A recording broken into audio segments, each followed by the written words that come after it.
പമ്പയിൽ നടത്തിയ ആഗോള അയ്യപ്പ സംഗമത്തിന്റെ സംഘാടന ചെലവിൽ വിശദീകരണവുമായി ദേവസ്വം ബോർഡ് മുൻ പ്രസിഡന്റ് PS പ്രശാന്ത്. ചെലവുമായി ബന്ധപ്പെട്ട് തെറ്റിദ്ധാരണ പരത്താൻ ശ്രമിക്കുന്നു. അയ്യപ്പ സംഗമത്തിനായി ഇതുവരെ ചെലവഴിച്ചത് വെറും 3 കോടി മാത്രമാണ്. 1 കോടി രൂപ കൂടി സ്പോൺസർഷിപ്പായി ലഭിച്ചു. വാങ്ങിയ അഡ്വാൻസ് തുക തിരിച്ചടച്ചെന്നും PS പ്രശാന്ത് ഫേസ്ബുക്കിലൂടെ വ്യക്തമാക്കി.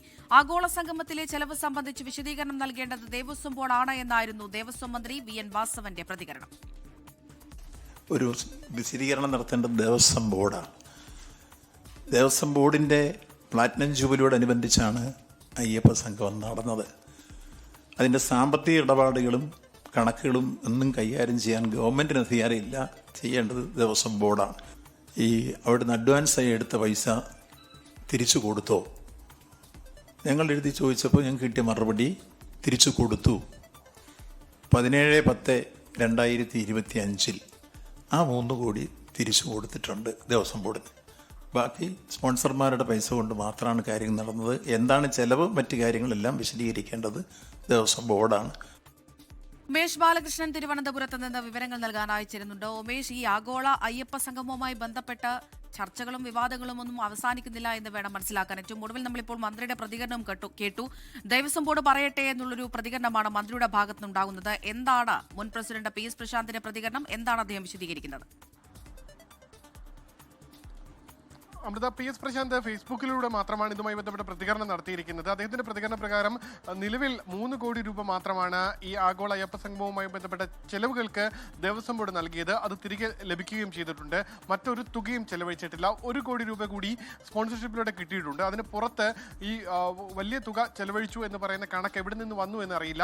എന്തായാലും അത്തരം ചെലവഴിക്കുന്ന രീതി, അത്രത്തോളം തുക ചെലവഴിച്ചിട്ടില്ല എന്നുള്ള വിശദീകരണമാണ് നൽകിയിരിക്കുന്നത്. അതുകൂടാതെ 3 കോടി രൂപ അത് ദേവസ്വം ബോർഡിന് തിരികെ ലഭിച്ചിട്ടുണ്ട് എന്നും ഈ മറുപടി കുറിപ്പിൽ പറയുന്നുണ്ട്. എന്തായാലും അതിനുശേഷം അദ്ദേഹത്തിന്റെ പ്രതികരണത്തിന് ശ്രമിച്ചെങ്കിലും അദ്ദേഹം തിരുവനന്തപുരത്തില്ല. അദ്ദേഹം തമിഴ്നാട്ടിലേക്ക് മറ്റൊരാവശ്യവുമായി പോയിട്ടുണ്ട് എന്നാണ് അദ്ദേഹത്തിന്റെ കുടുംബാംഗങ്ങൾ അറിയിച്ചിരിക്കുന്നത്. അതേസമയം അദ്ദേഹത്തിന്റെ പ്രതികരണത്തോടൊപ്പം ചില രേഖകൾ കൂടി സമർപ്പിച്ചിട്ടുണ്ട് ഫേസ്ബുക്കിൽ.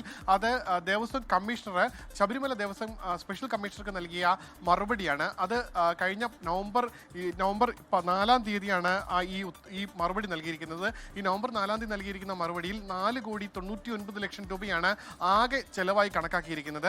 അതിൽ തന്നെ 3 കോടി രൂപ കിട്ടിയിട്ടുണ്ടെന്ന് ഇതിൽ പറയുന്നുമുണ്ട്. കൂടാതെ ബാക്കി സ്പോൺസർഷിപ്പ് കൂടി കിട്ടുന്നതോടുകൂടി ഈ 4,99,00,000 രൂപ എന്നുള്ള ചെലവ് പൂർണ്ണമായി അതിൽ ഒതുങ്ങുമെന്നും അതിന് പുറത്ത് ചെലവ് പോകില്ല എന്നും പറയുന്നു. എസ്റ്റിമേറ്റ് തുകയായി കാണിച്ചിരിക്കുന്നത് 6,55,00,000 രൂപയാണ്. പക്ഷേ ഇത് കണക്കുകളിലെ പൊരുത്തക്കേടുകൾ തുടങ്ങുന്നത് ഈ ഓഡിറ്റ് റിപ്പോർട്ടുമായി ബന്ധപ്പെട്ടാണ്.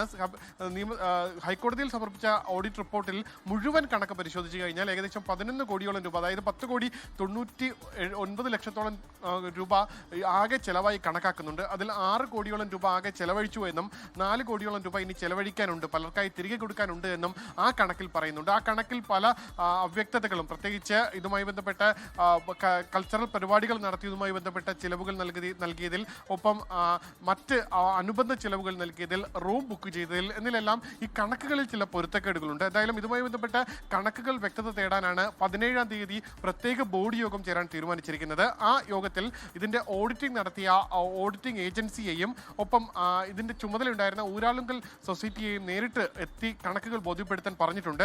അതിനുശേഷം ഇതിലൊരു വ്യക്തത വരുമെന്നാണ് പ്രതീക്ഷിക്കുന്നത്. അമൃത, ശരി. ലോകത്തെവിടെയായാലും ഏത് സമയത്തും 24 വാർത്തകളും ഓഗ്മെന്റഡ് റിയാലിറ്റി പാക്കേജുകളും എക്സ്പ്ലെയിനറുകളും വിശദമായി കാണാൻ ഞങ്ങളുടെ YouTube ചാനൽ നിങ്ങൾക്ക് സബ്സ്ക്രൈബ് ചെയ്യാം.